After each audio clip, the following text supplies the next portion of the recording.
Good day, I'm Chanel Margaret Valde from BSN 2A, and today I'll perform vial preparation and administering intradermal injection return demonstration.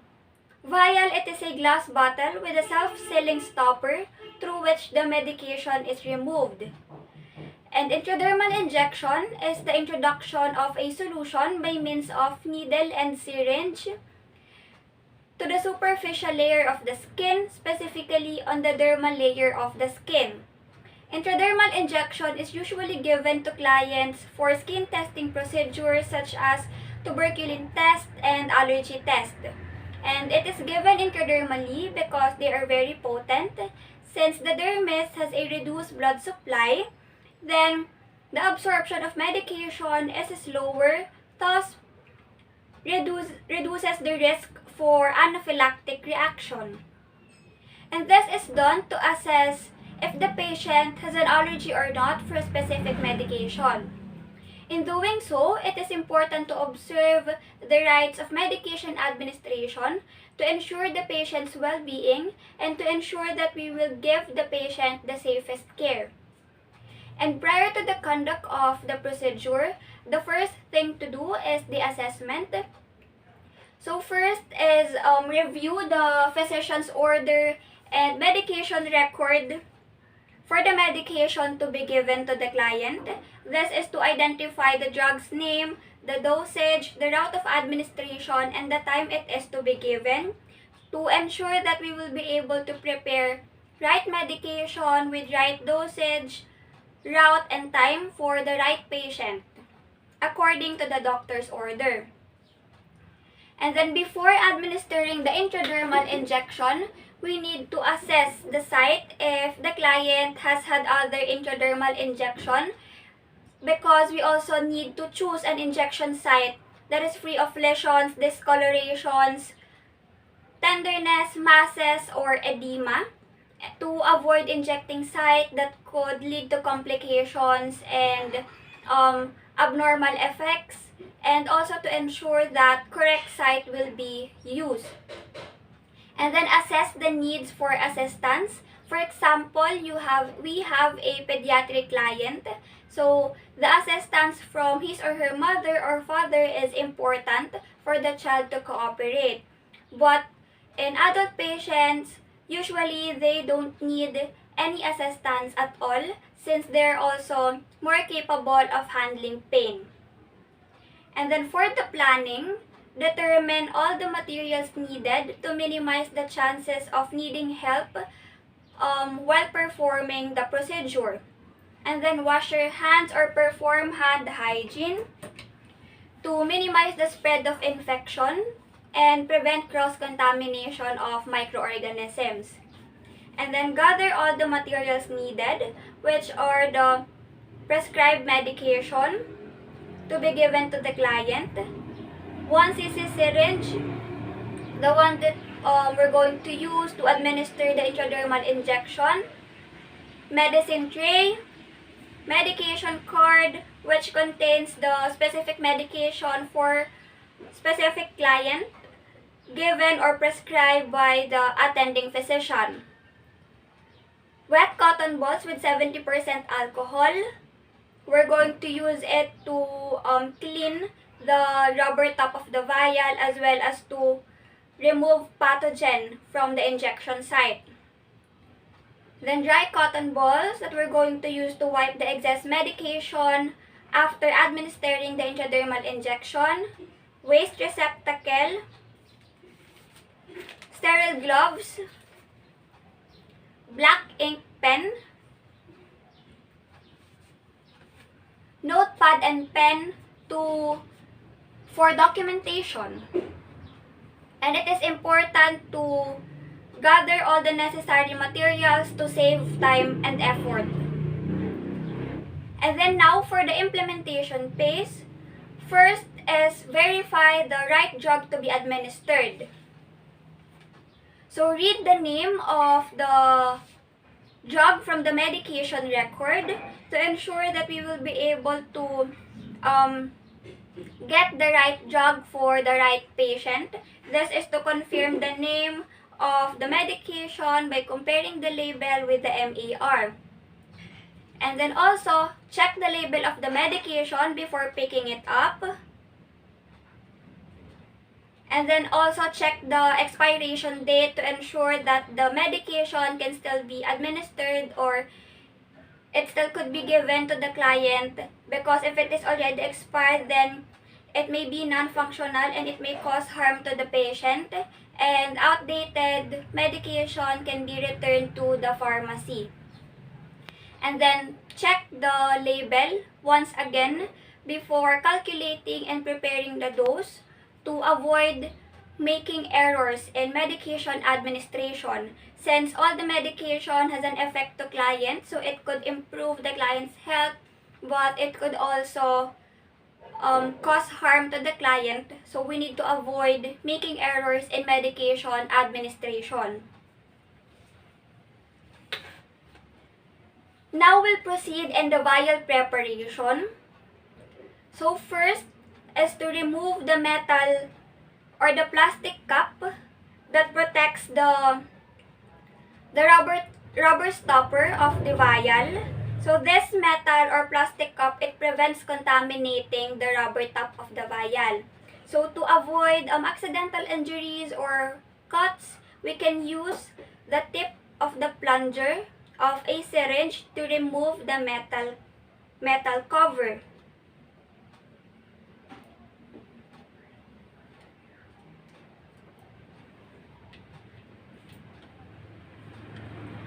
After the removal of the metal cover, swab the rubber top of the vial using a cotton balls with an alcohol solution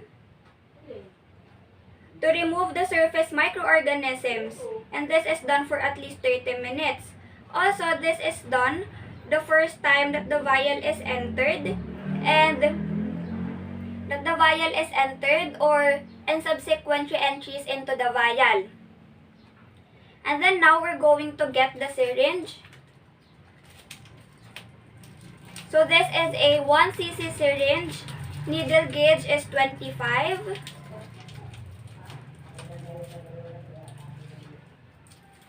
With a size of 3/8 inches. So after that, remove the needle cap by pulling it straight off to prevent accidental needle stick.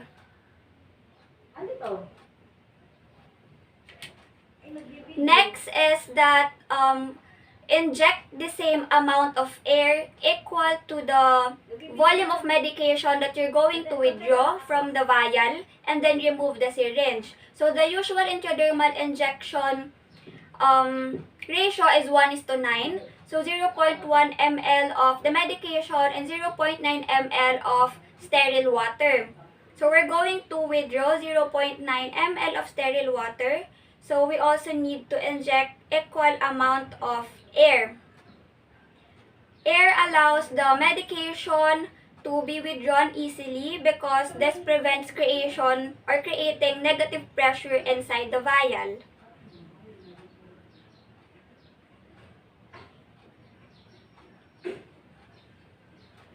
And then pick up the vial with your non-dominant hand and then place the vial upside down at the eye level, and make sure that the needle tip is below the fluid level to avoid or prevent the air from being drawn in the syringe. And then pull the plunger down to get the necessary amount of medication from the vial.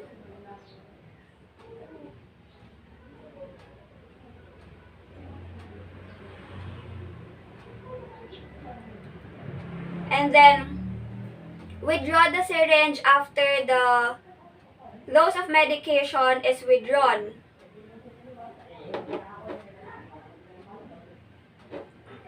If any air bubbles accumulate in the syringe, tap the barrel of the syringe to move the air bubbles on top of the syringe, and then push the plunger to expel the air. And this is done to ensure that the dose of medication is accurate. So after that, we need to replace the aspirating needle with a new needle that we're going to use in administering the intradermal injection. Because then the aspirating needle is already dull since it has already entered the vial. And also changing the needle, it could cause less pain to the client as we administer the intradermal injection. So here is the new needle with the same size, and needle gauge is still 25, which is appropriate for intradermal injection.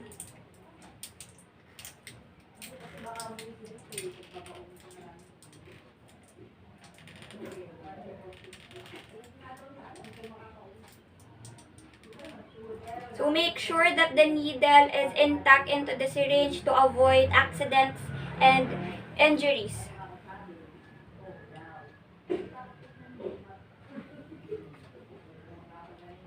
Now, if multi-dose vial is being used, label the vial with the date and time that it is opened.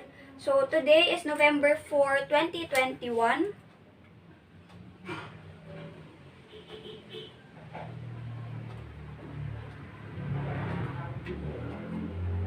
And the time is exactly 9 a.m. And then store the vial containing the remaining medication according to the hospital's policy.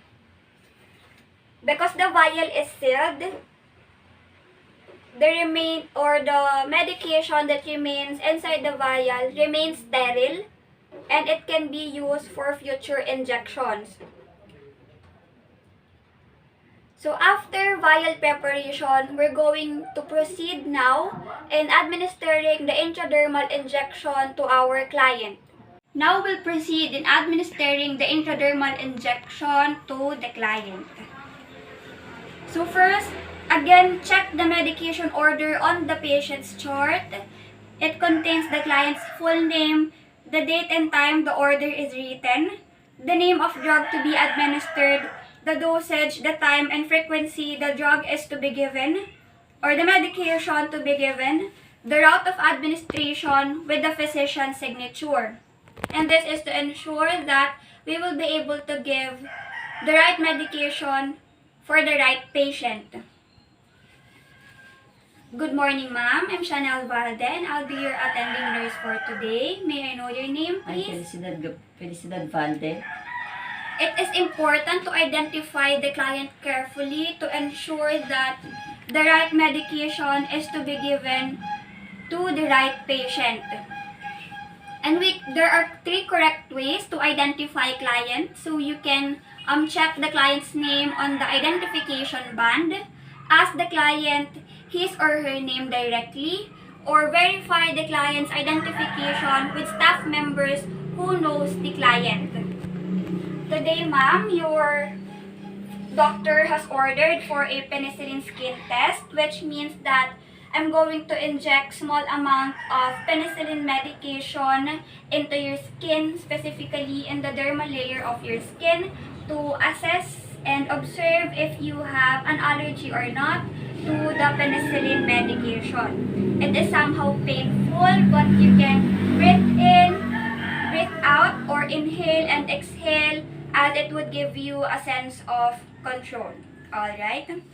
It is important to explain to the client the procedures that you're going to do for the client to be aware on what will be done, and it will also encourage the client to cooperate with the procedure.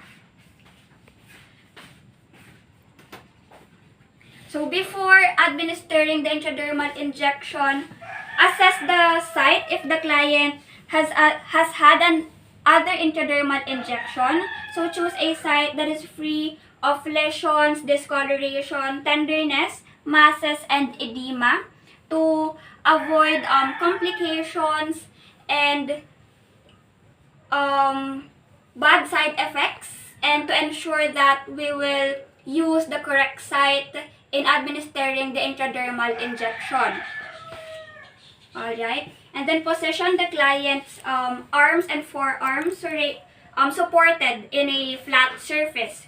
Usually, the site is in the inner lower arm of the client, 3 to 4 finger widths below the antecubital space and 1 hand above the wrist.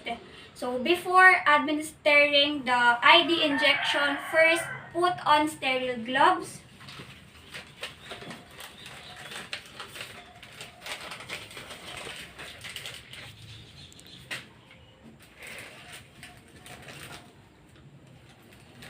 Putting on sterile gloves will avoid the risk of contamination from transfer of microorganisms from the nurse's hand to the client and vice versa. And this will also help to minimize the spread of infection and prevent cross-contamination of microorganisms.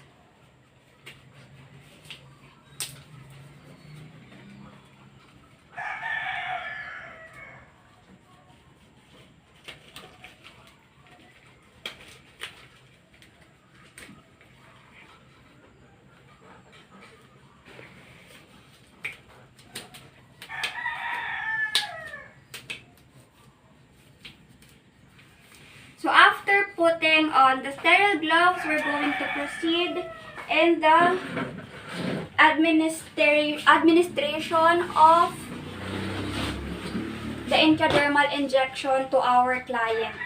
So first, clean the injection site with an alcohol swab or a cotton balls with an alcohol solution in a firm circular motion, while moving outward and allowing the antiseptic to dry.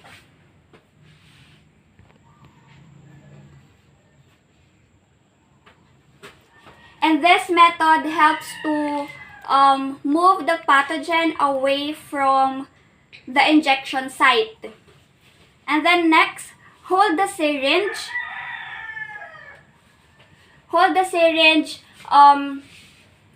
by your dominant hand between your forefinger and your thumb, like writing, and then remove the needle cap by pulling it straight off. This is to prevent accidental needle stick. And then next, place a dry cotton balls with between your fingers in your non-dominant hand. This is to wipe the excess medication outside the injection site after the procedure. And then still with your non-dominant hand,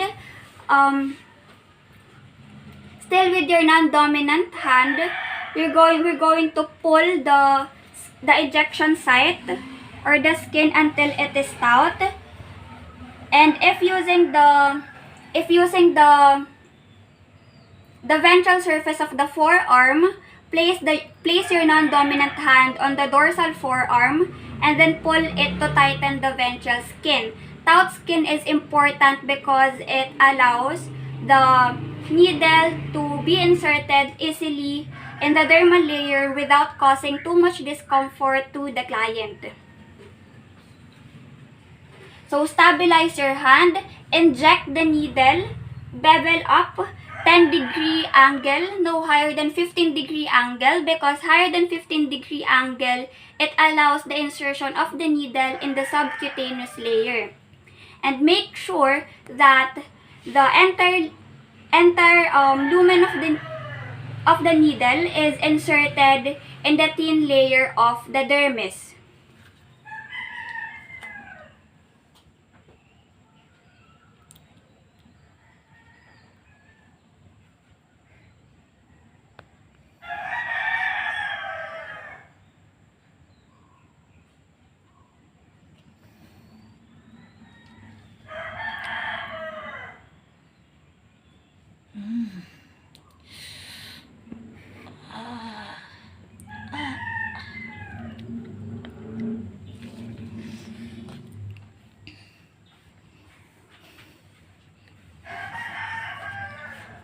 So slowly inject the medication while watching for blisters or wheal to appear. So the appearance of the wheal, it verifies that the medication is inside the dermal layer.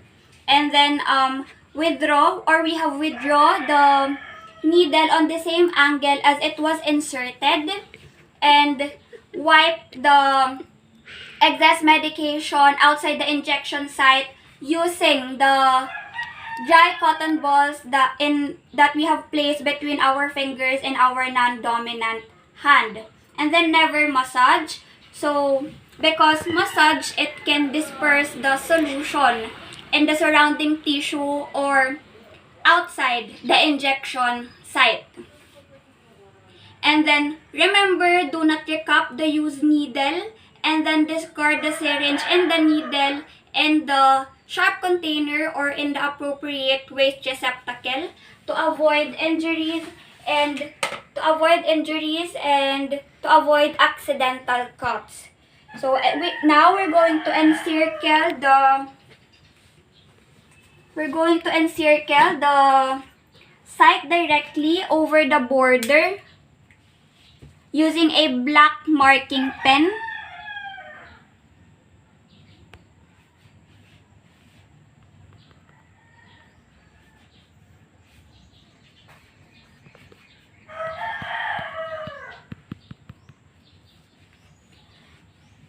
And we're going to assess the injection site at the appropriate time, so after 30 minutes administering the medication. And this is done if the procedure is for sensitivity testing. So we have administered the medication at 9:15 a.m. So we're going to check the injection site at after 30 minutes, so at 9:45 a.m.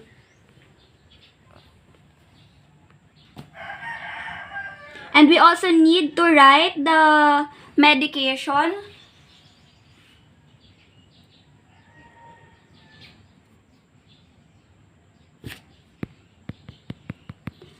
And we can also write the name of the patient.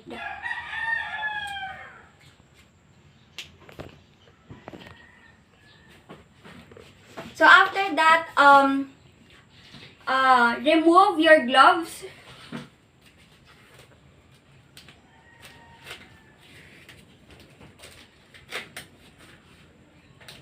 And discard it properly on the appropriate receptacle to prevent the spread of microorganisms and prevent contamination. And then assess the client in a comfortable position. Ma'am, now we're done. You can now bring down your hand and be in a comfortable position. Ma'am, now we're done in the intradermal injection. I'm going to leave now so that you can rest. Do you need anything? So please do not massage the injection site, and also do not remove the mark. Alright. And then wash your hands to minimize the spread of infection and prevent cross-contamination of microorganisms. And then now for the evaluation phase, evaluate if the 10 rights are followed, which are the right patient, right medication, right dosage, right route, right time, right patient's education, right to refuse, right documentation, right assessment, and right evaluation. Also evaluate if the correct site is used. So the appearance of the wheel, it signifies that the medication is inside or in the dermal layer of the skin. And also assess or evaluate the effectiveness of the medication that we have administered, and observe for any side effects from the medication that we have administered. So in intradermal injection, we're going to assess the injection site after 30 minutes of administering the medication. We're going to assess for local irritation, swelling, which verifies that the patient is allergic to the specific medication that we have given. But if there is none, then the patient has no allergy from the medication that was given. And then for the documentation phase, record or document the pertinent data such as the medication dosage. So in intradermal injection, the ratio of the amount is 1:9, 0.1 ml of medication and 0.9 ml of sterile water. And also document the route of administration. So we have administered intradermal injection as well as the time of the administration. So we have administered the intradermal injection at exactly 9:15 a.m. and we're going to assess the site after 30 minutes, so it is 9:45 a.m. And do not forget to affix your signature in the documentation sheet because it signifies that you have carried out the physician's order. And remember that everything that is not properly documented is considered as not done. And that's the end of the demonstration. Thank you and God bless.